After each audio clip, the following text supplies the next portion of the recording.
उत्तराखंड में बीजेपी सरकार 5 फरवरी को विधानसभा सत्र में यूसीसी का ड्राफ्ट रखने जा रही है, जिसको लेकर कांग्रेस के प्रदेश अध्यक्ष करण माहरा ने कहा, बीजेपी सरकार राज्य में परीक्षण कर रखी है, इससे ज्यादा कुछ नहीं होगा। यूसीसी के ड्राफ्ट में क्या है ये जनता को मालूम नहीं है। इतना ही नहीं, करण माहरा ने यह भी कहा कि अगर इस कानून से उत्तराखंड की जातियों की ओबीसी वर्ग के हित प्रभावित होंगे तो इसका सड़क से सदन तक पुरजोर तरीके से विरोध होगा।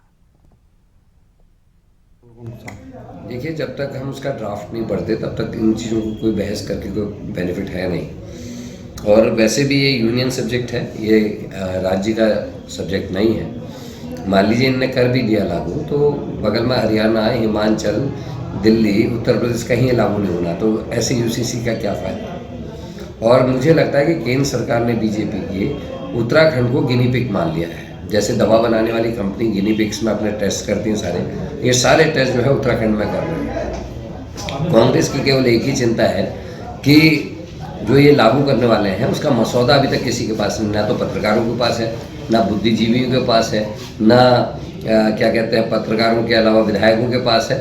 2 तारीख को इनको ड्राफ्ट मिला है, 3 तारीख तक अगर ये विधायकों तक और मुख्य विपक्षी दलों तक, पत्रकारों तक पहुँचा दे तो उसकी स्टडी करी जा सकती है।